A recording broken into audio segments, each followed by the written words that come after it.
Professional Microsoft এক্সেলের 35তম পর্বে আপনাকে স্বাগতম। আজকের এই পর্বে আমরা দুজন সম্মানিত দর্শকের দুটো সমস্যা নিয়ে আলোচনা করব। প্রথম সমস্যাটি হচ্ছে, একজন সম্মানিত দর্শক জানতে চেয়েছেন যে কোনো 3 বিষয়ে ফেল করলে তাহলেই ফেল দেখাবে, আদারওয়াইজ পাস দেখাবে। এবং এটা নিয়ে আমরা আরও বিস্তারিত কিছু ক্রাইটেরিয়া অ্যাড করে এটি সম্পর্কে আরও কিছু জানবো এবং সেই সাথে আমরা আরও একটি সমস্যার সমাধান দেখব। যে একজন সম্মানিত দর্শক জানতে চেয়েছেন যে আমরা সাধারণত ইফ ফাংশনটির উপরে নাম্বারের উপর বেস করে বিভিন্ন ধরনের রেজাল্ট বা ফলাফল দেখে থাকি। তো এক্ষেত্রে আমরা কোনো সেল ভ্যালুতে যদি টেক্সট থাকে তো সেটার উপরে কীভাবে আমরা আসলে এই ইফ ফাংশনটি অ্যাপ্লাই করতে পারি। চলুন তাহলে আমরা শুরু করি। এখানে আমরা দেখতে পাচ্ছি যে প্রথমে যেটি করব যে 3টি বিষয়ে ফেল করলে তাহলেই ফেল হবে। তো আমরা এখানে লিখব ইফ, এরপর ফার্স্ট ব্র্যাকেট এবং এরপরে কাউন্ট ইফ ফাংশনটি আমরা ব্যবহার করব। কাউন্ট ইফ ফাংশনটি নিয়ে পূর্বের একটি ফাংশনের যে পর্বটি রয়েছে ডেসক্রিপশনে লিঙ্ক দেওয়া থাকবে, সেখানে আপনারা চাইলে এটির স্ট্রাকচার দেখে নিতে পারেন। যে এটির স্ট্রাকচার হচ্ছে, প্রথমে এটি রেঞ্জ দিতে হবে, অর্থাৎ কতটুকুর মধ্যে আমরা সার্চ করব এবং তারপরে ডাবল কোটেশনের মধ্যে আমাদের ক্রাইটেরিয়া লিখতে হবে যে আমরা কী সার্চ করব। তা আমরা দেখতে চাই যে 33-এর নিচে কতগুলো আছে এবং সেটা যদি ইকুয়াল 3 হয় তাহলে কি করবে, তাহলে দেখাবে ফেল। এটা আমরা বিভিন্নভাবে করতে পারি, আমি এখানে আদারওয়াইজ পাস দেখাবে। এবার এটা স্ট্রেস করলাম, এখানে ফেল দেখাচ্ছে কারণ এখানে 3টি বিষয়ে আসলে সে কম পেয়েছে, 33-এর কম। একটু বাড়িয়ে দিচ্ছি 45। দেখুন এখন কিন্তু 2টি বিষয়ে 33-এর কম রয়েছে, এখন কিন্তু পাস দেখাচ্ছে। ঠিক আমরা এটাকে পেস্ট করি, এখানে 3টি বিষয়ে ফেল রয়েছে, এখানে দেখাচ্ছে এবং এখানে আমরা একটা সাবজেক্ট একটু ফেল করে দিই, তাহলে এখানে এখন পাস দেখাচ্ছে। আর এখানে 2টি বিষয় ছিল, আরেকটি বিষয় ফেল করে দিই 25, এখন ফেল দেখাচ্ছে। আশা করি বিষয়টি বুঝতে পেরেছেন। এবার আমরা দেখব একটু এটার অ্যাডভান্স। এবার আমরা এটিতে আরও কিছু শর্ত অ্যাড করতে চাই। সাপোজ এখানে যে সাবজেক্টগুলো আমরা দেখতে পাচ্ছি, এখানে 6টি সাবজেক্টের মধ্যে আমরা চাচ্ছি 4টি বিষয়ে তাকে পাশ করতেই হবে এবং বিশেষ করে তার মধ্যে ইংলিশ এবং আইসিটিতে তাকে পাশ করতেই হবে।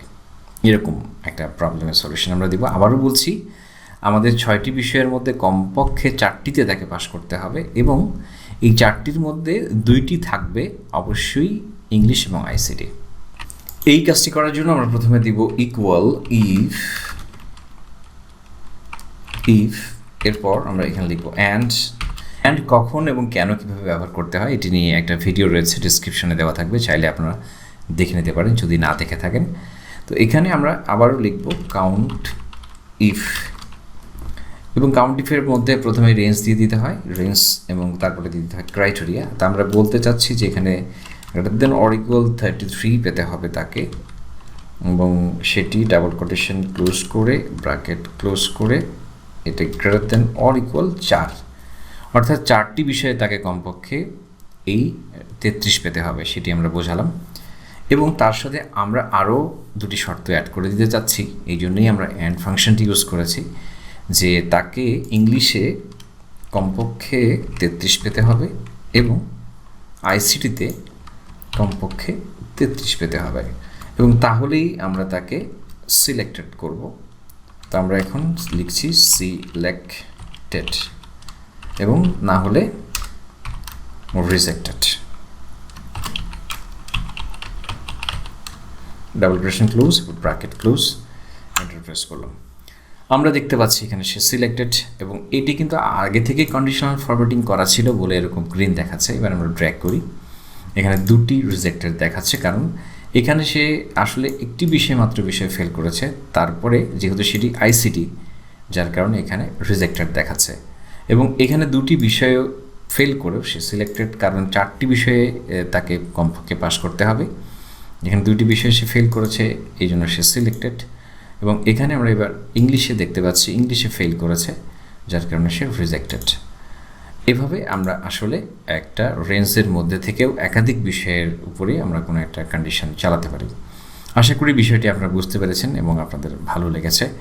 এবারে আমরা যেটি দেখতে চাই সেটি হচ্ছে যে আমাদের একজন সম্মানিত দর্শক যিনি জানতে চেয়েছেন যে ইফ ফাংশনটি কীভাবে টেক্সটের উপরে অ্যাপ্লাই করা যায়। এটি খুবই সহজ, জাস্ট দেখি আমরা। তিনি চাচ্ছিলেন যে জুনিয়র অফিসারের প্রমোশন পেয়ে অফিসার হবেন, মানে অফিসাররা সিনিয়র অফিসারের প্রমোশন নেবেন। এই জন্য আমরা ঠিক কী করব, ইফ ফাংশনটি ব্যবহার করছি এবং এখানে সেল দিয়ে আমরা জাস্ট ইকুয়াল দিয়ে এখানে আমরা একটি কাজ করব, ডাবল কোটেশনের মধ্যে আমরা লিখব যে জুনিয়র অফিসার, এরা কি হবে, অফিসার হবে। তাহলে এখানে আমরা লিখব অফিসার, এটি ডাবল কোটেশনে দিতে হবে।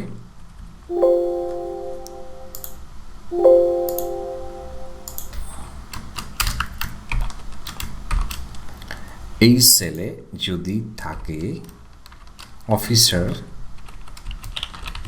তাহলে তারা কি হবে, এখানে তারা সিনিয়র অফিসার হবে। ওকে, আর যদি কোনো ডেজিগনেশন থাকে সেক্ষেত্রে আমরা এখানে এটিকে জাস্ট এখানে আমরা এটিকে ক্লোজ করে দিচ্ছি, এখানে আমরা ব্র্যাকেট ক্লোজ করে দিচ্ছি। তো এবার দেখি যে কি হয়, ট্র্যাক করছি। তো জুনিয়র অফিসাররা অফিসার হয়েছেন, অফিসাররা সিনিয়র অফিসার হয়েছেন, এভাবে আমরা করতে পারি। আর আরও কোনো কন্ডিশন থাকলে এখানে আমরা অ্যাড করে দিতে পারবো, এখানে কোনো দিকে দিয়ে আরও কোনো কন্ডিশন অ্যাড করে দিতে পারেন। তো চাইলে এটি সম্পর্কে আরও যদি কোনো আপনার বিস্তারিত প্রশ্ন থাকে সেক্ষেত্রে আপনি জানাতে পারেন। টিউটোরিয়ালটি দেখার জন্য, মনোযোগ দিয়ে দেখার জন্য আপনাকে অসংখ্য ধন্যবাদ। আর আমাদের এই ভিডিও যদি আপনাদের ভালো লেগে থাকে তাহলে অবশ্যই কমেন্ট করে এবং লাইক দিয়ে উৎসাহিত করবেন। আপনার সর্বাঙ্গীন সাফল্য কামনা করে পর্ব এখানে শেষ করছি। ভালো।